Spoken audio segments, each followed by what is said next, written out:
Thanks for coming. It's sad to say that this is the final event of several that we've had during the course of this exhibition by Harry Papadopoulos. It's been great, all been very busy, and all the panel speakers have given their time and their thoughts and their memories, and that's been a wonderful experience. And obviously that's been sparked off by the exhibition itself. For those who haven't read the wee intro in the brochure, a couple of years ago Ken came to us with a box and a case full of negatives and memorabilia, bits and bobs, which he had got from Harry Papadopoulos, who Ken knew from the Bluebells days, and Harry will say a bit more about that. From that, obviously, there was an exhibition in the making, and over the course of time, through a selection and a weaning process, here's what you see on the wall. It's a bit of a kaleidoscope of the period from 79 to 84, a bit of a social history of it. Very interesting for us in that respect, because it has touched people and it resonates with them, and it's engaged them and brought new people into us in ways that we've not seen before. It's been kind of record audiences, so that's great. It wouldn't have been possible without Harry, of course, who is here tonight.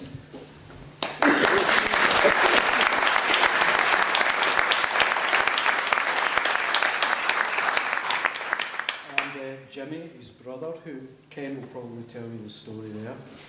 And of course, it wouldn't have been possible without the foresight, the insight, and the creative and organisational skills of Ken here, without which this wouldn't really have happened. But it's not the end. This has to circulate some more in the world forevermore, I think. So we see this as a beginning. We're looking for other venues who will take the show either in its entirety or in its parts, and perhaps other things will accumulate along the way. What has been interesting is that people have been coming in with their own collections of things. It's been fascinating. There's a lot of individuals who've got their own personal memorabilia and paraphernalia from the period. You know, a lot of guys in the late 40s and 50s kept everything. You know, all the who here kept all the concert tickets? You know. So anyway, thanks to Ken and to Harry. The other people there's a lot of people to thank, including the panellists and the people who have contributed material to the show. Is Bob Mullen, the proprietor of the Griffin, where I gained my education in the early 80s. Bobsy sponsored the show basically and made it possible, through which we were able to go to Arts and Business and get matching funds for that. So that made the production of the exhibition possible in the way that you see it, which was produced here in our facilities. So, and we've also got some various items hard to sell here. If you haven't got them already, postcard packs, post-punk and Sound of Scotland, also the brochure. Please do take a poster with you, they're free. What else can I say, but I'll pass you over to Ken now to introduce the next aspect. Okay, well I'll do without a microphone as well, Malcolm, okay? Right, if you guys can just share that. Right, yeah, okay, I'll take it just from a sort of personal thing. Harry was a guy who was, when I was 16, 17, 18, he was, 22, 23. Harry's 7 years older than me actually. So when we went to London as a band to do support gigs with Orange Juice and the likes, and to do radio sessions for BBC, you don't really get paid that much. In fact, you don't really get paid anything. So we used to stay in Harry's flat, which was a wonderful place. It was very welcoming. It was a great place. And he had his studio here as well, a little dark room. And I had the privilege of being in Harry's dark room sometimes when he'd been at a gig that night, and he was developing his work and a tree, and it was just amazing.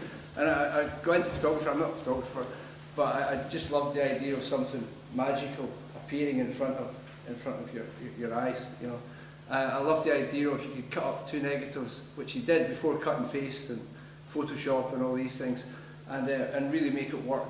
One of my fondest memories was for Harry's mum and dad's anniversary. He cut their wedding photograph negative up and a New York skyline, and he put them on a New York skyline. It was just beautiful to watch it really appearing in front of your eyes. And then some of your heroes, music heroes, whatever. It was great. And Harry also, when we were guys, 17 or 18, he gave us a key to his house in Kensal Rise. Giving some wee guys a key to your house may not be a good idea for some people, but for Harry it was fine. It was absolutely fine. We had our own discipline, really. You know, you could go out and be crazy and do your stuff and blah, blah, blah. But you had respect, and you had your sleeping bag in your corner, and it was all very nice. It was all very nice. And it was great. It's great. And this has been a real labour of love for me, and it's beautiful to see Harry's images in such a magnificent gallery. As Malcolm said, the gallery, we have had quite a bit of interest from other galleries in Inverclyde, Edinburgh, and we've had a few publishers interested in doing books and different ideas. So, as we say, it's got legs. It's got legs. Okay. So I'm not going to waffle on too much about this, but I'm just going to Harry. I've got a note for you. Edmund Collins was in the gallery on Saturday afternoon with Grace.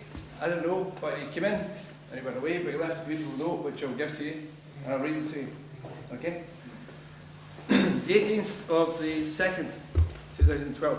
Harry, it's Edwin Grace here. So many wonderful memories, pal, and so good to see a slice of your archive so beautifully presented. You rule. Lots of love. Hi Harry, loved the exhibition. All the best, David, Grace's brother. And I will give that to you. And we're also going to get printed up for you. Harry's would like his favourite photograph, I'll say if you'll mind, is Aztec camera with the pipes. So he's going to go away with that in the next couple of days. Okay? So I'll give you this in the meantime, and I'll hand you over to John Cavanagh, who's going to introduce the panel. Thank you very much.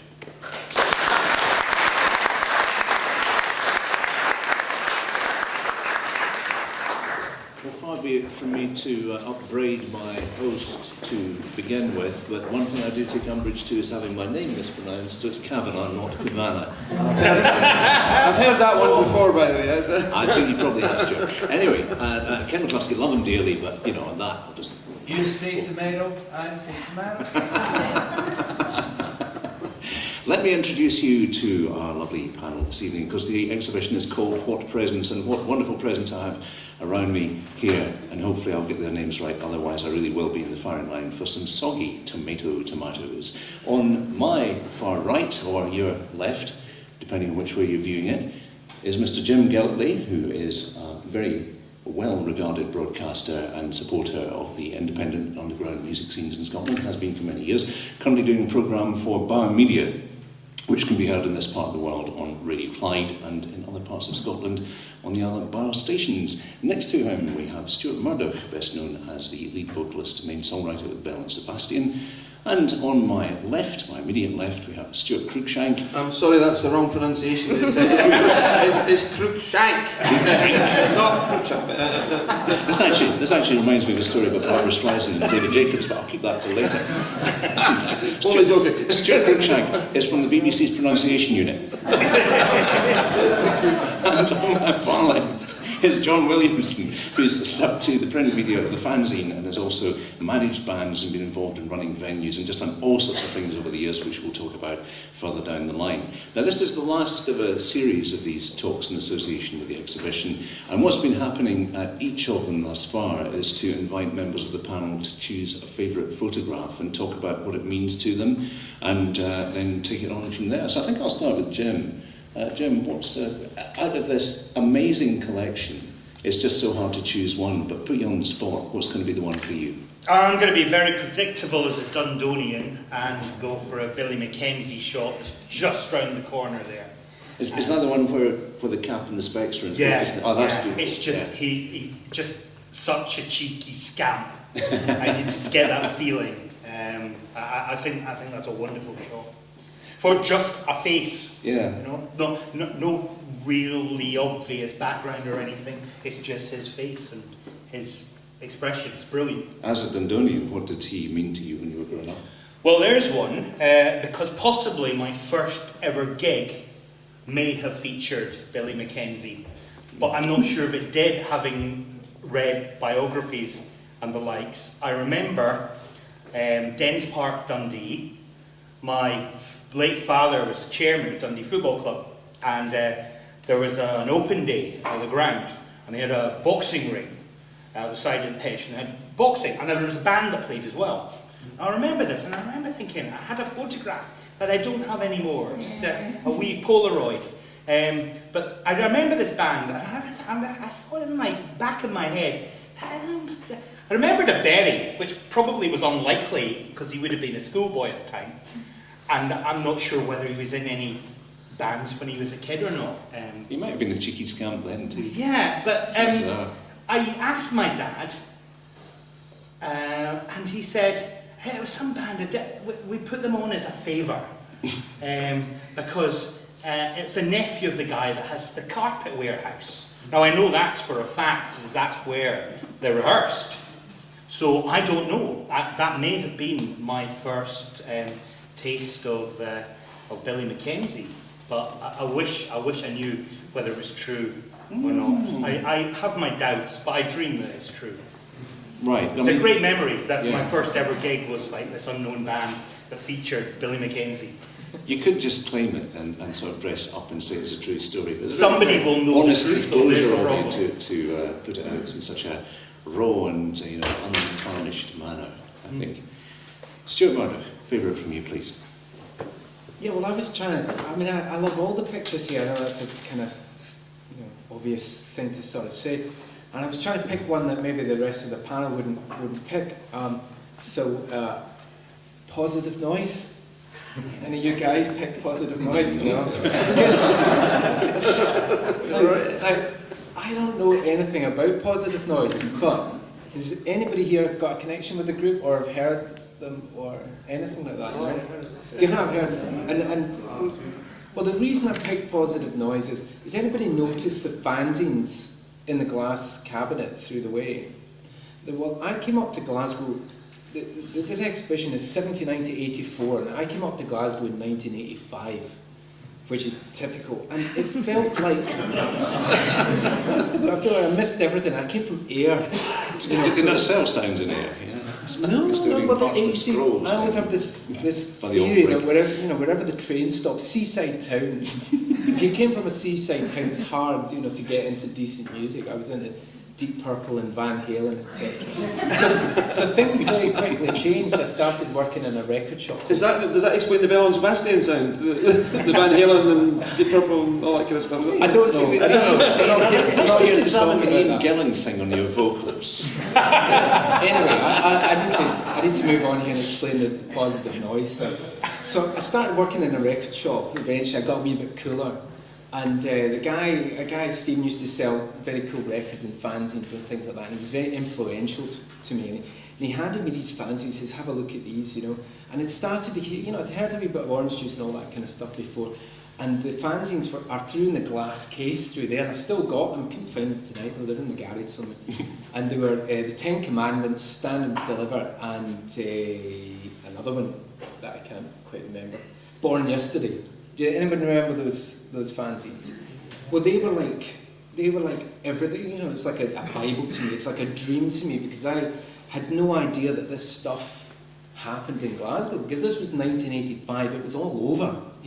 Okay, you had the Pastels coming up, you had the BMX Bandits coming through, but all this stuff, West Princess Street, the whole postcard thing was over.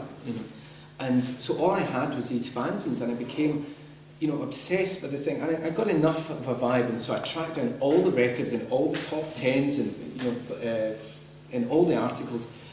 But there was a few bands, and one of the bands was Positive Noise, and they feature in pretty much all the fanzines. But of course, it doesn't seem like their legacy has lasted. I never heard any of their records, but it just seemed like this. And in my mind, they were this terrific, amazing band called Positive Noise. I never even knew what they looked like until I saw a picture of the fellow through there. So, if you'll excuse me that wee discussion, that's why I picked that picture. I want to come back and talk to each member of the panel about the influence and the importance of this particular era that's covered by Harry's photos in the exhibition. But would you say, therefore, that you'd come up from Ayr, you were latching onto something that had been, were you sort of feeling as though you were living that time vicariously through these fanzines and trying to get that back? Oh, absolutely. I remember, Pastel, I used to hassle Pastel about telling me, what happened back then. He was like, oh, he's not here, Stephen, you're not here tonight, are you? No, he's not. I saw him earlier on, something around the ring. And to him, because he'd kind of been there and been in the corner of all the gigs, it wasn't maybe that fantastic. But in my mind, I just looked at the pictures of Orange Juice and looked at the picture as it Cavanagh and Clare Grove and all that stuff, and it was amazing that this stuff happened in Glasgow, because there was nothing happening in 1985 in Glasgow. It's like Hits Rave were the coolest things, and that was it. A good band, but that was it. I'll put in a vote for the Mary Chain, but that's the Mary not Chain, right. that was London, that was sort wasn't of it? hidden a bit. Well, yeah. London. Just thinking about Stephen and the gigs, I remember somebody once very enthusiastically saying to Stephen, "Oh, I would have given anything to see these bands. Stephen, you saw the Sea Urchins playing live. I would have given anything." And Stephen went, "No, you really wouldn't. It really wasn't worth it." Yeah, but you would to see Orange Juice in the Bungalow Yeah, Bar. maybe that. Well, seeing as I'm going from that side to that side of the table, I'll do mine next. And it's, in a way, it's a bit of a cop-out, but it also says something different about another facet of the exhibition, because there are so many amazing images here that it is terribly hard to pin down any one of them. And in fact, Jim has already picked one of my favourites in the Billy Mackenzie shop. But they're fantastic pictures. They're great pictures, Stephen Pastel here too. But the one, or rather, the little group that I would choose, and I choose it for a specific reason, are the ones just over here on the wall beside the door, and it's the pictures from the Loch Lomond outdoor festivals. Now, these are not particularly pretty pictures, and they're certainly not compared to the rest of the stuff in the exhibition. But one thing that I'm not really into personally is a rose-tinted view of nostalgia. I love the stuff that's in this exhibition because it still has a vibrancy and a validity. But suddenly, if it becomes a trip of the 80s weren't the great variety, that's where I have to step off with it. And those pictures say something else. They tell us that we've actually progressed since that time, and they say something positive about an advance since then. And I think they're really, they're just amazing. There's one there of a guy who's actually chucking some missile at the stage. And it's a fantastically caught moment in time. I think those are exemplary of describing a moment in time, and perhaps a moment that we've moved on from. I wasn't there, so there is no personal association with them, but I do think that they are an outstanding little bit of the show of Harry's work, and I think maybe not one that anybody else would have picked, so that's what I'm going to go for as my pick there. Mr. Stewart Cruikshank, choice from you, please.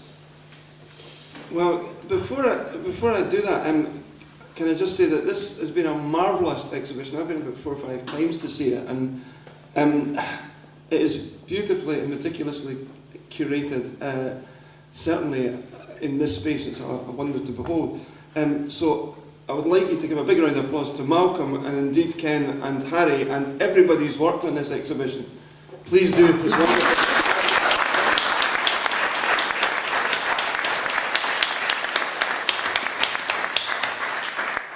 It means a lot to me because by sheer coincidence I started working for the BBC in July 1980, which was just as Postcard Records was about to emerge. It had just emerged at that point, and I was one of the people that went to the Bungalow Bar.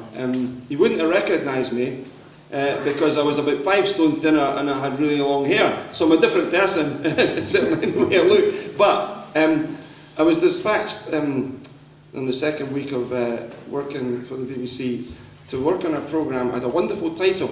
It was called Rock on Scotland. It wasn't my title, it was the BBC's. And it went out on Radio Scotland on a Wednesday night after the piping programme and then it was 40 minutes of indie rock, and then we got Charlie Chester playing brass bands on Radio 2. So it was there for about maybe 9 months, and so I got dispatched very early on to go and review umpteen bands, but one of whom was Orange Juice, and the photo I've chosen is just round the corner into the other room there, and it's quite a small photograph of Edwin standing in his backyard at his flat or small house in London in the mid-80s, and I'll come back to that in a second. Before all that, I got to know Alan Horn of Postcard Records, and Alan used to hang out in this sort of wee shops, which some people remember. It was called Wee Blogs Record Shop, and Wee Blogs was an adjunct of Listen Records, which was the place to go to buy records in Glasgow at that point. And Alan used to hang out, and I used to talk to him about the Velvet Underground and all this kind of stuff, because that's what I grew up with.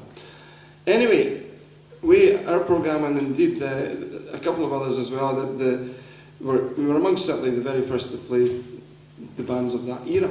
And so off I goes down to the Bungalow Bar, and there were Orange Juice, who did a short and shambolic but completely charming set. I mean, it felt a bits, but it was great, and they were doing Blue Boy and stuff like that. And so afterwards I spoke to them, and they kind of knew me vaguely, but I spoke to them and I said, oh, I'm doing a radio review. And they said, oh, that's great. And Edwin came storming up to me and he said, whatever you do, you must say that we are the new Creedence Clearwater Revival. And I thought, well, really? So I gave him a really good review. It was about a 3-minute review, and I said, brilliant, it was a really great gig. I didn't slag him off. I said, this is completely and utterly refreshing, which it was. It was charming in its own way and stunning. I said, but the only word of criticism I would offer is that they really don't sound like Creedence Clearwater Revival. Now, about 3 weeks later, I was going on holiday with my pal, and we stopped off at Gretna Services. And who is in Gretna Services but Alan Horn and Orange Juice? Before I could get my foot in the door, Alan Horn comes storming up to me, and he goes, before you say anything, you are not getting anywhere near the band. And I said, why not? I said, I'm just giving them a great review. He said, that may be the case, but you said that they did not sound like Creedence Clearwater Revival, and they do. I said, well, I said, take it from me. I said, I love Creedence Clearwater. I bought all the records the first time around. I said, they sound nothing like them. And he said, you're a fucking hippie, you can.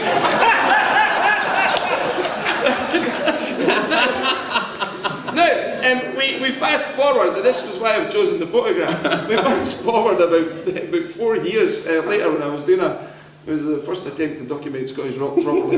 It's a programme, a series called Beat Stocking that went out on Radio Scotland, named after the 60s man, blah blah. Anyway, I went down to London, and Alan Horn at this point had quite a swishy office in London Records, the basement of London Records in London, funnily enough, and it was when he was working with Win and other bands of that generation. Swamplands was the label. But I got in touch with him, and I thought, oh, this is going to be difficult, right? But I went to see him, and he was charming. He gave me a really good interview, and there was absolutely no sign of trouble at all. And at the end of it, I said, do you think you could give me a contact number for Edwin, because I'm down in London for a couple of days? And he said, yes, I can do that. So I've got a contact number for Edwin, and I phoned him up, and he said, yes, I'll be in tomorrow afternoon at 2:30. So when I went to that very flat there, in the front door rather than the back one, and I thought, oh, this is really going to be difficult.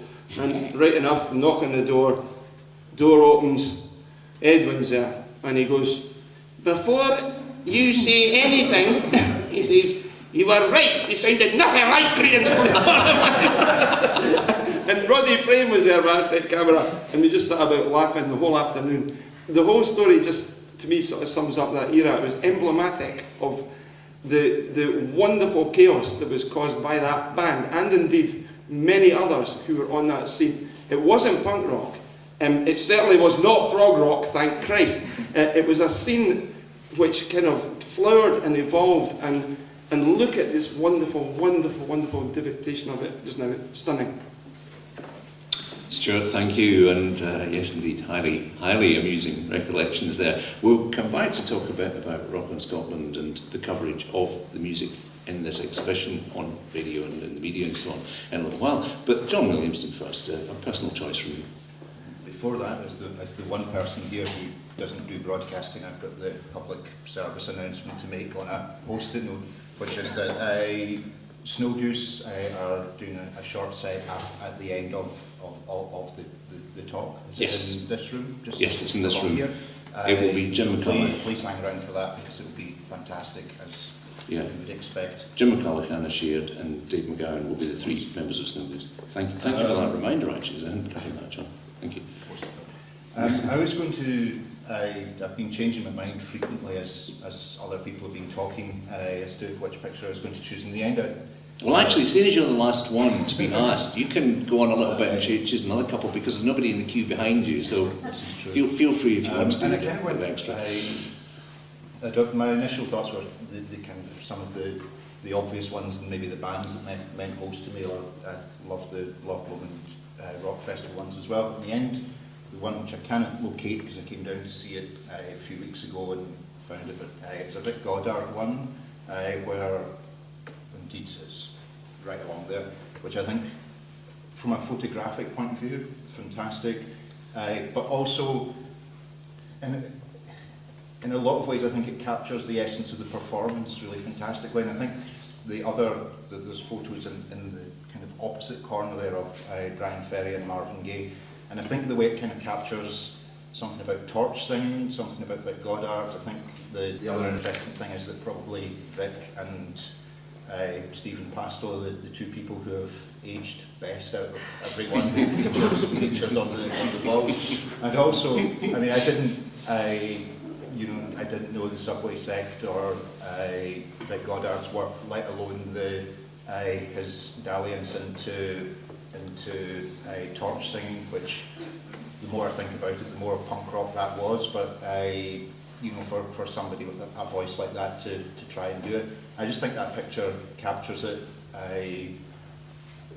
Just captures the performance really beautifully. Any more then? You can pick another one. Go on, John. You're busting to pick another one. Yeah. So either that or some Vic Goddard from the 90s anecdotes, but I'll spare you them. I also now that I'm on the spot, I thought about I think the Gil Earlier Scott, on you were saying you'd loads. Brian Ferry, the Gil Scott Heron one on the back wall there, it's fantastic as well. And to go back to the live Loch Lomond photographs, I think they're remarkable as a kind of piece of social history as well, and how festivals have changed, which I think is a point worth making. I also think tied in with that, some of my other favourite photos were the political ones, and I think the Jimmy Somerville and Andy Bell photos. Okay, I think I've covered just about everything that's on the wall. But they're all great. Stuart, you mentioned the situation of the short-lived original Rock on Scotland, which later came back and became the long-running Beat Patrol with Peter Easton as it evolved through the 80s and through the 90s and the 2000s. Now, you mentioned this programme being sandwiched between piping and Charlie Chester introducing brass bands, and that sums up a good deal about how this music was being received, because there was an explosion of this music. It sort of gets lumped under the banner of punk rock just because it wasn't what came before. But Radio Clyde led the way with a fine programme called Street Sounds that Brian Ford, who was later worked with you at the BBC, of course, presented in the late 70s. You interviewed Sex Pistols and so on, when the BBC were not covering this at all. But to get some sort of recognition for this explosion that was actually happening, took quite a lot of work to bring it through, because it was there in the print media, as we can see, but it wasn't being heard. It wasn't generally. I mean, there was, Billy Sloan deserves some credit as well, as does Brian Ford, absolutely. But the funny thing is that some things haven't changed, because nowadays there are a million portals now where you can actually hear music. But, you know, if you're talking about mainstream media, the music, the hip music of the current music that's hip and innovative, that's very difficult to find it in any kind of context. You can maybe find it streamed. And it's funny to think we're 32 years on from 1980, and yet, in terms of mainstream media, I don't think a lot has changed. There are wonderful things like Six Music where you're going to hear scads of stuff, and there are certainly many, many more ways you can hear innovative music. But I think the crucial thing about that era was that the fanzines, in a sense, gave it context, because they were written. They were just written from the heart. You know, they got John Dingo's Stand and Deliver. You know, and people say, oh, Adam and the Ants. Well, why not Adam and the Ants? They were a huge pop band of that era, but they were also, if you listen to these records, they're brilliant, smart records, and they still sound terrific. And some of the most innovative stuff to make big chart hits too. Absolutely. And what John said, I think, about this particular era, the era that it focuses on, is that it was kind of, there was a parallel universe going on in terms of hard rock and heavy metal and other musics and post-punk rock musics. But what happened in Glasgow and indeed around the country, but certainly initially in Glasgow and also with the scene in Edinburgh as well with Joseph Gay and others, it's kind of, for me, it's summed up by that stunning colour print that's on the wall over there, taken in Largs, and which I'm led to believe, I don't know if it's true, and maybe Ken will keep me right, but I'm led to believe that the sandals that Edwin is wearing, he went to Barrowland and bought them the day before the day of the shoot. But if you look at that photograph, not only is it technically stunning, but it also they have the look of four guys that they know they're going to shake things up. And they know that they're going to shake things up in this is a curious thing, because punk rock bands generally were not actually shambolic. Punk rock bands in the main were pretty tight. And they did short sets, unless they were the Clash, in which case they were shambolic, but most punk rock bands, and even the Sex Pistols, are tighter than you would actually imagine. This lot weren't, they were completely shambolic. And yet look at them, these are four smart men who know that they're going to kick rock and roll music up the backside, and they did. When I came to the opening of this show, I ran into another friend and colleague from the BBC called Sally Atkinson, and Sally's brother was here as well, and he's someone who knew Harry before he actually worked in the press and produced the body of material that we have in the exhibition. But something that he told me on the night, which leads nicely on to one of the posters. You can get a free copy at the end of the show, incidentally, folks. One of the things he said to me was that Harry used to go cheap and nasty. They also had carrier bags with a picture of Frank Zappa on one side that said frankly cheaper, and I bought my first LPs there, I will have you know. And so that was something that really connected to an ethos that has much more to do with what we think of later, with fanzines and so on. And John Williamson, you were someone who was very much involved in producing fanzines and things. Maybe first of all, before we talk about that in relation to Harry's work, you could sketch in a bit of your background in that area. I mean, I guess, like Stuart, I kind of came to this probably slightly after the fact, certainly with regards to Postcard and a lot of the bands that are exhibited here, because I think in a lot of ways I spent most of the late 80s and 90s kind of, probably in a similar sort of way to which Stuart did, working in a record shop, educating myself about these bands and discovering them. And that was actually maybe more part of the process for me than the writing that I did to begin with. I kind of started doing a fanzine in a year kind of between when I'd finished school and before I went to university, which was in 1986. And that was, I guess, when I started reading the NME and kind of being aware of a world outside, I guess, fairly mainstream pop and rock music, and helped by some of the radio shows that people have been talked about.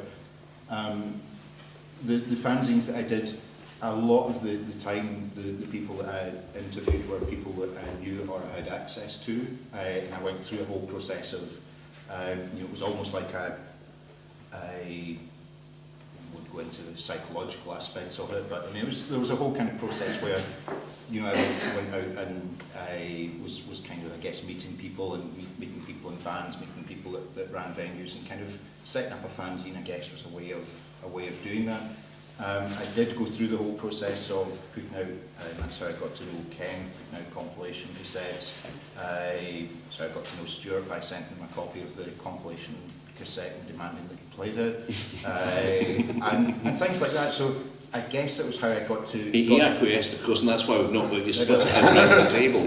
Before you get into the band. It didn't have Van Halen on it, you'll be glad to know. Creedence Clearwater Revival, anyway. Also, I guess, I think the other thing was that in terms of 1985, 86, that sort of era, my tastes were, you know, including the local bands, the bands that I knew were working with tended to be I could do some reinventing of history, but it wasn't really the kind of cool indie C86 bands. It tended to be more bands that had deals with major labels and so on. So I kind of did the fanzine thing for a while, and I, you know, sent them out from my parents' attic and all the rest of it. And it was kind of successful, and strangely enough, what kind of happened next for me, and this actually had a much bigger part in my kind of education about music, I think, than doing a fanzine, was I was asked by the Evening Times to do a music column for them when I was like 17 or 18 or something, to replace Dougie Donnelly, who'd been there. He was thrown out his Marcel Wave, yeah, okay. And it was quite a big deal. It was like you're taking over the guy who does the snookers. It was a big deal in the 80s anyway.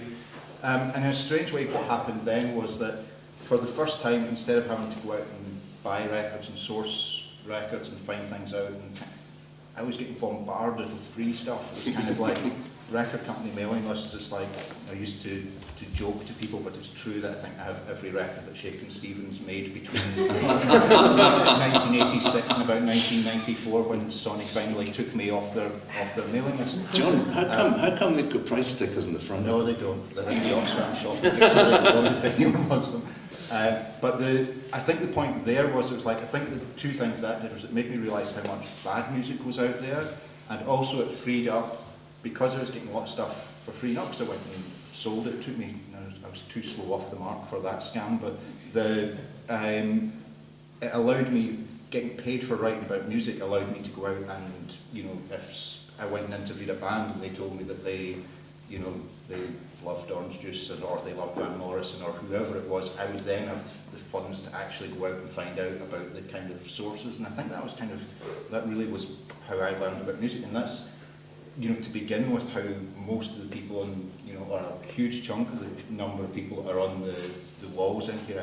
I discovered it was after the fact, and second-hand through the importance that they had to people that I thought were important on a contemporary level. And then, strangely enough, of course, during the 90s, I ended up working with Alan Vorm and with, you know, putting on gigs by Vic Goddard and so on. So there was a kind of cyclical thing came around. Stuart Murdoch talked about picking up on the image of a band through looking at fanzine and becoming quite fascinated by this band just from that image. How important would you say that the visual stimulus of seeing these things is to you wanting to know about the artists as well as just hearing them? Well, I mean, I think that's one thing that print media had back then, certainly some of the fanzines, was, I remember constantly being hugely, there was such a huge gap between the enthusiasm and sometimes the brilliance of the writing as well, and what you finally heard. Because a lot of the process was, you know, I remember Sushil's fanzine in particular, where and you would read about bands, be really excited to hear them, and you'd send away your £2 of stamps or whatever in a jiffy bag to self-addressed envelope, waiting for the music to come back. And quite often, I think the enthusiasm of, you know, fanzine writers, and also the brilliance of the fanzines in that kind of C86 era, kind of, to me, there was a kind of huge gap between the writing and the reality. But again, that was, you know, because I would be comparing stuff in '86 with kind of glossy pop records that I heard on the radio and wondering why Trying to think of an example. I actually loved them. Was a band from Bears Den called Jacuzzis for Bears, who I think Stuart may have played on the certainly nobody else would have. And, I mean, I just remember the excitement of,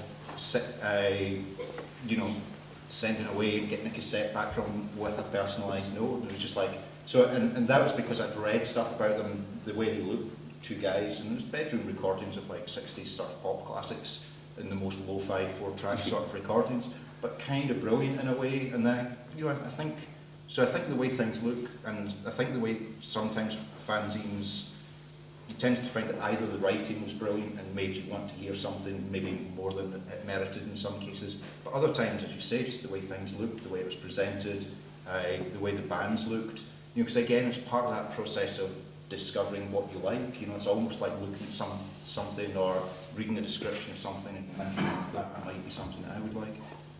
Jim Gellatly. You know what, looking at the pictures and this particular era, there's not a lot of people in these pictures that would look out of place now, generally. That style seems to have stayed. If you maybe earlier in the 70s, photos from then, and even some of the times in the 80s, you wouldn't, you would recognise them from that particular era. I mean, certainly some of the hair is pretty extravagant, but now I think to an extent maybe it's nowadays people are just a bit boring and they're taking lots of things from the past and there's nothing new. But I'm looking at these pictures and, you know, if someone, I mean, unless I knew who they were, I would probably struggle to date them. I think there's something about that era that we're dealing with in this exhibition that's far less date stamped than the middle to later 80s, when it all became, as I describe it, actually it was a friend of mine that said to me once, you know, so-and-so is a very white sock and black slip-on shoe. And the 80s it became all about those sort of slick, yuppie-ish bands and things, and became very much a kind of manufactured fashion, whereas these people were doing something that felt right for them and comfortable for them to appear that way, and that's why it's maybe timeless rather than being a sort of awful, here's your fashion, go wear it. That fantastic picture could be an indie pop band right now. Easily. Yeah. I mean, for anyone who didn't know the characters involved and didn't know what band it was, that could, and you were told that was taken last year, you wouldn't argue. Yeah, yeah. And that's fascinating. The other thing, something that Stuart said, did you really say that Rock on Scotland only ran for 9 months?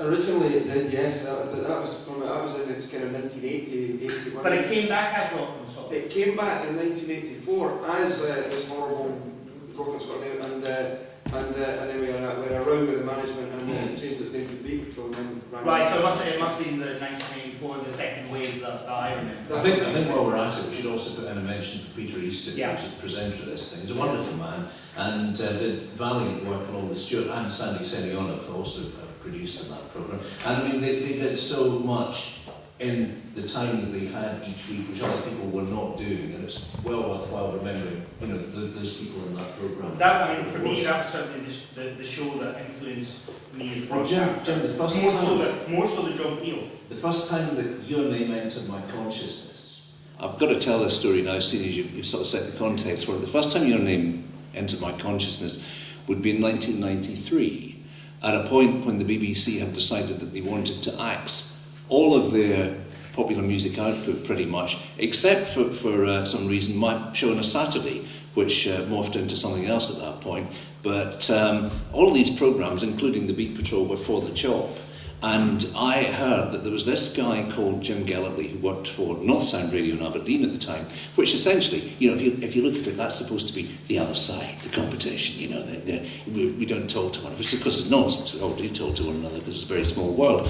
But there had been an event in Aberdeen, and I'd heard that this Jim Gellatly had stood up on stage and said, you must protest about keeping the Beat Patrol on Radio Scotland because this is an important programme. And I thought, great, here's a guy who's not just thinking about the politic of working for his radio station, he's speaking out for something sincerely. And that was the first time his name into my consciousness. And I thought I'd mention it there, because, you know, in the context of all this, it's worth putting that one down. I think for Peter being a major influence for me, I think I might actually been a guest on the very last Beat Patrol, which was done from Aberdeen. Yes. Yeah, you were. Yeah. I was there, but I don't want to talk too much about Beat Patrol because it's really about this exhibition. But what I remember Jim doing that, and I was completely and utterly flabbergasted, because that's a very brave thing to do if you're a DJ on another network that's in competition with the BBC. But what he did was actually really in keeping with these photographs. Which is exactly why I mentioned it here, Stuart, because right. I just thought the context is it's in keeping with the spirit and the ethos of Harry's work too. Absolutely, but it's always about the music. And there's a row going on Radio Scotland as we speak about some of our music programmes. It's a dogfight to make music. It's a dogfight to distribute it, which is maybe the most difficult thing of all. It's a dogfight to write about it and get it into mainstream media, and it's a dogfight to broadcast it. But it begins and ends with the musicians, and indeed Ken Mann over there, one of the very few people, certainly in this room, maybe even the only one to have a #1 single. I mean, how cool is that? It's fantastic. That's right, but the music was also very diverse, because I think Ken would agree. I mean, the Bluebells, you were off the tail of the postcard era, but your music was very, very different, because Kath, the first single, and and Young at Heart, clearly these are pop records. But Orange Juice and Aztec Camera, and indeed Positive Noise that Stuart mentioned earlier, I mean, they were all endeavouring to make pop music, but it was pop music of a kind of different order, and some of it got into the charts, and some of it just completely fell off the back. But undeniably, I mean, Stephen Pastow, whose photograph is again over on the wall there, John here is right. I mean, Stephen has not changed, and he works still in monorail music down the road, and the Pastows are very, very well known in Japan, and he used to work in John Smith's and Byers Road, and you get Japanese tourists coming up and bowing to him, and it still happens. Now, that's fantastic. And that photograph of him, he still looks like that. And they, alongside the postcard stuff, the Pastows, they were derided in some quarters because they were not professional musicians. That did not matter. What mattered was that they completely followed their pastorism. It was a philosophy. It was more than a mere band. But also, and I'd like to maybe bring the other Stuart in here. I mean, you touched on it earlier on, but it's really nice to hear you speak about that and the influence that they and that generation had. And let's not forget, I mean, Belle and Sebastian are, and they won't like me saying this, but they're enormous. And I mean, they're big enough to sell out the Hollywood Bowl. That's pretty cool, and it's pretty good. But it stems, I think, from the era. Should we start? Well, there's something else to be made about this, which is about popular culture as such and the way it's received. We've had, let's call it rock and roll, let's get away from the derivatives of punk and all the rest of it. We've had that for well over half a century. But you still get people who will say, oh, that's before my time, if something isn't current. Whereas, if they happen to be interested in the visual arts and they like Rothko, or they happen to like classical music and they like Stravinsky, that's part of a continuum. And this is part of a continuum too. It just happens to be that the form of art that it falls into is a very young one. So you still get this thing that's slightly dismissive of pop culture. Now, Stuart, to come back to you, and unfortunately your microphone seems to have gone to sleep in the time that we haven't been talking to you. And yeah, Jim is sorting that out for you. It is a continuum, and the Bells are it's a continuum, drawing something from that wellspring. Yeah, no, absolutely. Of course we have. And as many bands in Glasgow have done that, and we're all very grateful. But we should actually be grateful for these pictures. I keep looking around, because although it is a continuum, this time that the pictures represent, at least a lot of the pictures, will never happen again. It was unique. As you say, it's 32 years ago, we're still talking about it. We're all sitting around going, postcard 79, and it won't happen again, even though some of us are still waiting for it. I was waiting for it in 1985, but it had gone, and it won't come back. And it was a specific mixture of, when punk rock came along, punk was, to me, it was the greatest miracle of music, really. And then, and it's specific, what happened in Glasgow, which could happen nowhere else now. We weren't all connected up in the way that we are now, obviously. And I'm sure Glasgow felt like quite, especially the music scene, felt like quite an isolated, felt like 1,000,000 miles away from London at the time. I mean, I wasn't there, but I'm sure it did. And you can tell that from the fanzines. Because for once, they had something that was unique, that wasn't London-based, that wasn't coming from somewhere else. This was coming from Glasgow. And, that's why I don't think it'll happen again. The one thing, if you do manage to get a hold of these fanzines, they were very, the bands were influential and all these pictures were, but one great thing about the fanzines is that they let the bands talk, and it's sometimes good to let the band talk if the bands are interesting people. Now, now that's not always the case. Necessarily so. It's not always the case.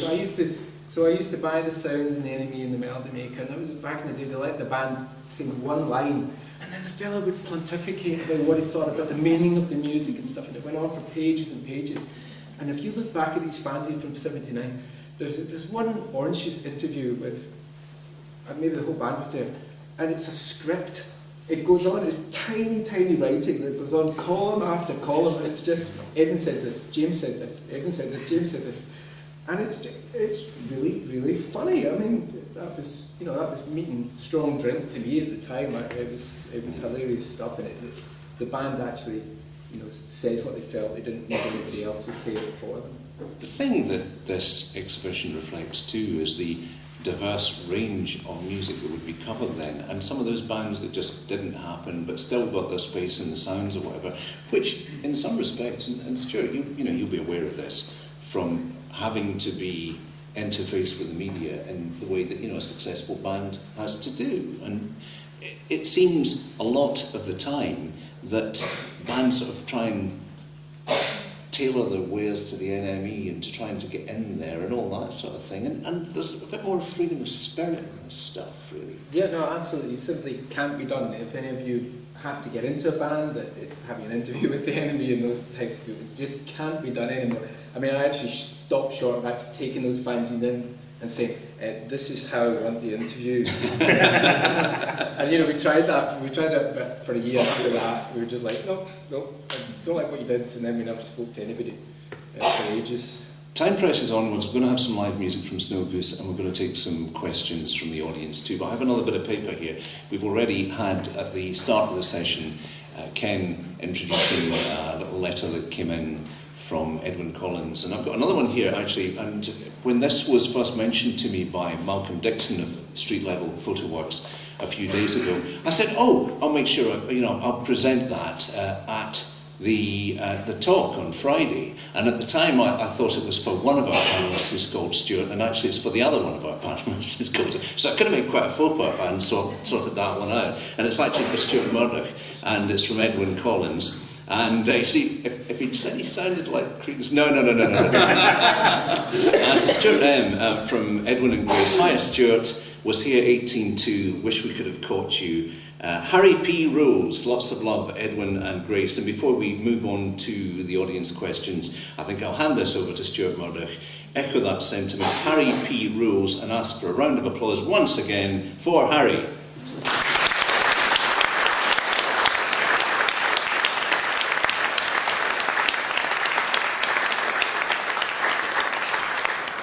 Now, would anybody like to wave a hand and ask a question? The floor is open to you, as they say. Obviously, the floor is open because you're sitting on it. But if you'd like to ask any questions, please fire away. Well, I see a huge response to that. Okay, if that's the way you want to play it, you want to hear the music, and we'll have some live music from Snow Goose. And before we do, can I say one thing? I'm staring at a photograph of Jimmy Somerville here, along with the boy from Eraser, and I think Tom Robinson, right on the back wall there. And although that's a different kind of music, it's an interesting photograph because we used to have if you work in radio, you plan things, or try and plan them ahead. You have a board and you put dates on it. And we were due to, it must have been 20 years ago, we were due to interview Jimmy Somerville down a phone line from San Francisco. And so somebody wrote on the board, Monday 10th or whatever it was, Jimmy Somerville, phoner, San Francisco. What they didn't realise was that they had written it in indelible ink, so it stayed up there for 7 years. We phoned them every day. And that's what these photographs, that's the memories that they kind of bring back. So there you are, Mr. Canvas. Well, thanks to the irrepressible Stewart Cruikshank, to John Williamson. Oh, question, we have a question. Hello. I'll throw a question at you. Obviously, I've been involved in the business in Scotland from the, from the pre-punk era right through this era. Still struggling to try and do something in it now. I'd like to hear what the panel think the chances are of us ever having a new scene that replicated anything that we achieved in the past. Because it seems that the business has now become so centralised and so corporate that individual scenes it seems very hard to break through any type of music. And as you said earlier, we're battling now here, there's going to be various cuts to radio programmes, there's going to be less outlets to radio. Everybody said the digital revolution is going to be this huge thing, but it's only where people scam things for free. It's been a constant sort of debate with many people that I know, that how are we going to continue making music if there's not some income to allow you to make the music and things like that. So wait to see us go in the next 10 years. There's a lot of questions there. I'll just say this very quick. I think that it runs on so many tracks now that it's very difficult to kind of keep track of it. But you've got all your X Factory type things, which completely dominate the charts, and you listen to these horrible scuzzball so-called R&B records. They're not R&B records; they're just production line stuff. There's that kind of market which is dominated by the now only four major record labels in the world, so that's global and it's dominated. The other aspect of it though is that with the net, particularly in YouTube and all these other photos, I think the opposite is true. I think there have never been so many bands actually making music. And what happens if you walk, maybe it's just me, because I'm clearly not of an age now when I go and see speed metal gigs, but you walk up past the... Why not? Well, maybe I do, but you walk up past the ABC 1 or ABC 2 and you will see, bands that ostensibly you've never heard of, and they've sold out. And they've sold out because of the net, because of the way that the net has, in a sense, become... it's become a sort of new fanzine in a way. I don't mean in the sense of it having critical faculties, although it's all there basically. But there's tons and tons and tons of bands everywhere who are building a following through different ways. Whether they actually ever make any money out of it that's another question. But also, a lot of the people on this on the wall here made no money, but they made a market culture, and I think what you're saying. The scene here in Scotland, there's been an identifiable 70s scene in Scotland, punk scene, identifiable post-punk of the 80s, and then it just seems to have been fractured. There doesn't appear to be the inter-cooperation between the bands and all of it. It's all very. Lots of people do it on their own. I would say, looking at the scene now, when you've got bands coming through and making a major impact, like Biffy Clyro and Twin Atlantic, there is a sort of scene there. And Scottish rock is very, very strong at the moment, and sometimes that's detrimental because every second band that sends me a demo sounds like Twin Atlantic or Biffy Clyro, but that means it's some sort of scene. Without a doubt. But there was also a huge amount of people who collaborated very heavily and dwelt within one another's bands, branching out of a collective called Scatter, who were around about 10 years ago. And all these bands that came out of that thing, there was Nala, and there was the Family Lan, and there was the Trembling Bells, and all these things. But that's the scene that functions and is recognised more widely elsewhere and not at home. There's not one single track of any of these bands' music, including Trembling Bells, or all over 6 music. Not one single track is available in the Radio Scotland music database. It's not recognised here. It's recognised in other places, but there still are organic micro scenes, if you want to call them that. I don't actually like calling anything scenes, because once you get into scenes, it becomes cliques, and once it becomes cliques, But I see where you're coming from. But I do think there is wonderful new music, but what's missing is the middle range. There's the bottom end where people are doing it purely for the love of it and trying to get a gig and make a few quid and get the records out. And the first thing is, for the love of the music, they do that. Then there's the stuff that's, Stuart's mentioned the sort of X Factor thing, which to me is a music publisher's bonanza, because what they're doing is recycling the back catalogue of Sony publishing, but doing it with different faces and so on, performing the songs. So it's a music publisher's bonanza, really.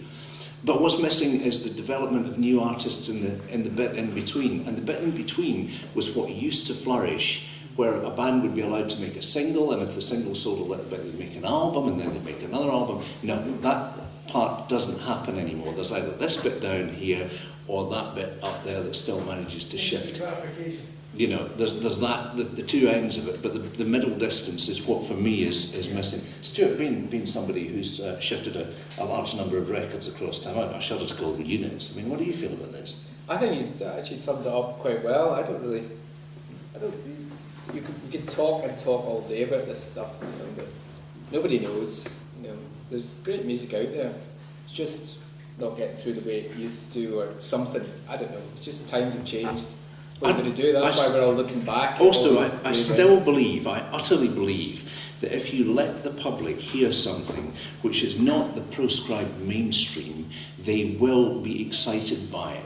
And all that stuff that goes on, hey, you can't play that because that's too weird. I don't believe that. I never have believed it, and I've fought it all the way. And, when you think back to when records like Laurie Anderson's Oh Superman, which was exposed not by John Peel, as is sometimes thought, but by John Waters, suddenly this is a #2 hit for this avant-garde New York artist, because the public heard it and it caught their ear. And I think all the people at this table have been involved in putting something forward in different ways that's not about the proscribed mainstream, and long may other people keep those flags a-flying. And Harry's exhibition, which we shot off at a couple of tangents, but Harry's exhibition is core to that feeling as well, I think. John Williamson, you haven't had your say in this one yet. I kind of agree with everything that's been said before to a certain extent. I mean, I think the one thing that's common to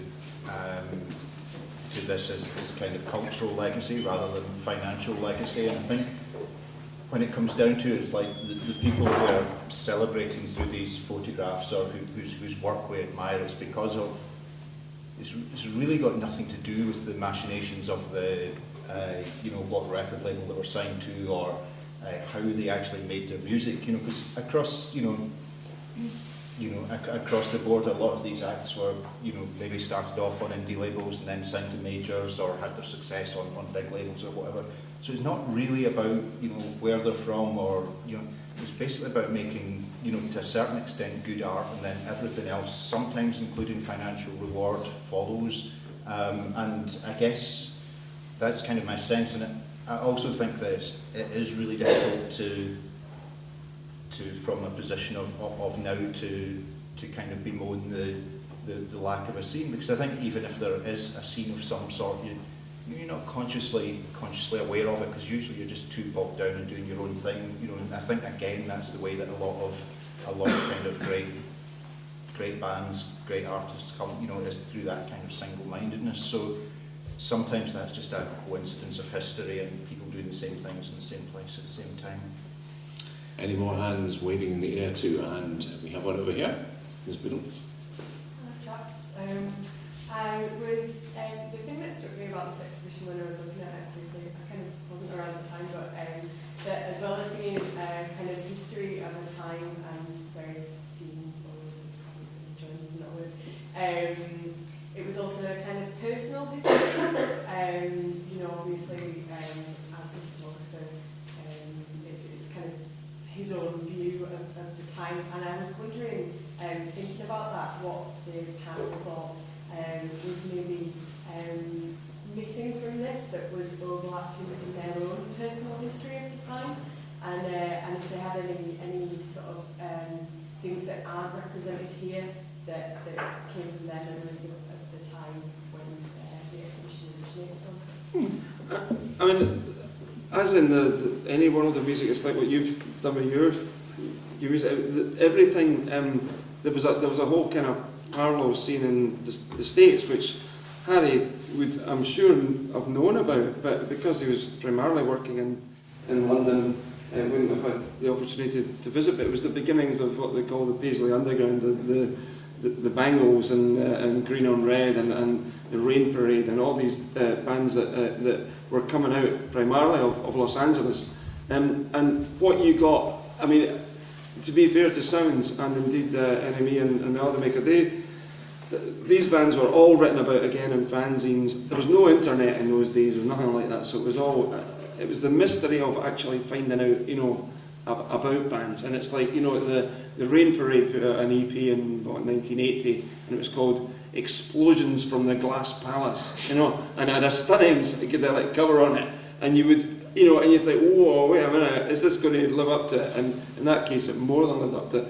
But what you got historically was, there was, I think what Harry, and indeed Sounds magazine, did, I mean, it is a time capsule, but as has been said again and again, it's a time capsule which is completely and utterly contemporary and modern, and like the rest of the panellists, it's not often you're on a panel and you actually agree about all this stuff, but I don't really, I think that this will look, you know, Harry's work will go down through the generations. It is likely to look just as vibrant and alive and hip as it did then, as it will do in 100 years' time. And what you got out of all of these scenes, the bits that were missing, and the other scenes that were going on around the world, was about 10 years later, about 1990, and these gentlemen will know what I'm about to say, I think, but about 1990 you got a movement called the International Pop Underground, which was based over in the American West Coast and Seattle and Oregon and other American locations. Yeah. Absolutely, and that kind of just came off the back of the beginnings of the grunge scene and Nirvana and all that sort of stuff, and they were the kind of last, the kind of grunge and post-grunge scenes were probably the last music scene to really be born before the internet generation just really took off. People used the net in those days, but it wasn't nothing like the exponential growth we've seen. So that era, you can read there's a lot of literature about it, but that era was probably the last era of kind of relative innocence, if you like, in the sense that you still had to market music and find your way the old way. Having said that, bands still gig. There are more bands gigging now than ever before. It doesn't matter about petrol prices and airfares and security concerns. Bands still tour everywhere, and they all come to this wonderful city. They all come to Glasgow. It's amazing. So the bits that were missing were only really, in this exhibition, were really only by default. I would say I didn't see any photographs of Shakin' Stevens. That was the only thing. John Williams. It's actually quite a difficult question, which I've been, while Stuart was answering, I was trying to kind of ponder what the answer was, and I'm not really sure. I mean, I guess just one of the other things that I think is really brilliant about it, to kind of come back to it, which doesn't really answer your question, but I think is you know, may partially do so, is that one of the things that I kind of love about it is that there was an element of, and maybe this is different from nostalgia, because I've got kind of issues, somebody else said they had issues with nostalgia. That was me. But I think one of the things that I kind of really liked about it was and I mean, I guess the Debbie Harry photograph behind us, but also maybe the Marvin Gaye and Tuxedo and Bowie and probably Roxy Music. There's loads of people there that I guess I saw, those of them that are still alive, in a kind of later, much less good incarnation. It's like, and I think there is an element of almost, not fantasising, but wishing that you'd been there at the time, and I think like to have seen Blondie in the early 80s, or to have seen Marvin Gaye when he was wearing tuxedos and doing the kind of cabaret circuit towards the end of his life. Things like that would have been amazing, and I think there's an element of transporting away from kind of time and place that's kind of interesting. I think, question, but yeah, I think for me, before I go to the other two gentlemen on my right and your left. I think for me, punk happened when I was about 12 years old. So my consumption of bands like the Ramones or X-Ray Specs or the Delta 5 or whoever it was mainly via the John Peel show at that time. I was not going to be going along to the Bungalow Bar to see the Zones or Neon or whatever the bands were at that particular stage. So the place that welcomed me in as a very young person who wanted to go and see live music was what's now called the CCA, and at that time was called the Third Eye Centre. And I could go to the Third Eye Centre and see people like Lord Coxhill and Trevor Watts and Varian West. And actually, that's not an area that was covered very much by Sounds, although Coxhill obviously had a crossover with people like Cavanagh and indeed the Damned for that matter. But it's not something that's going to be here. But that, you asked about my personal or our personal experience that was perhaps something other than what's in the exhibition. But something I do love about the exhibition is there's a crossover to my personal experiences of the Third Eye Centre and those things at that time, which is Ivor Cutler. And he's here. So there's a link even to the slightly, weird little subcultures to things that I could take in as a very young person going to the Third Eye Centre, and so that actually crosses over into Harry's work too. Jim Gellatly, you're yeah, I'm probably too young to have really lived it as such. So for me, what the exhibition does is it introduces me and opens the door to a lot of these artists that I wouldn't, as a routine, listen to now, and encourages me to go back and listen to some of these artists. So I can't really comment on anything that's missing, because I think it gives a good overview of a particular time. To me, it gives me an overview of all the bits that I missed because I was too young to go to the gigs and too strapped for cash really for much of it. So it's a wonderful insight into that. Stuart, we're going to have to wind up fairly soon here. Do you have any comments on what was it? What was your question? No, let me ask, what would your answer be to your own question? Do you have something in mind? No, because I wasn't around. Oh, I know, but I wasn't really strictly there either. But Well, you weren't there, but you were in air. Oh, well, I was in air. But I'll throw in a nice picture to go between then. Nice picture to go. I think that's a good place to end, and we're going to have some live music very soon from Snow Goose, which will be Jim McCulloch and Anna Sheard and Dave McGowan, and please stay around for that. Just stay where you are if you want to stay for the live music. I hope you will. But in the meantime, let's say thank you to Jim Gellatly, to Stuart Murdoch, to John Williamson, and to Stewart Cruikshank. I'm John Cavanagh. Thank you.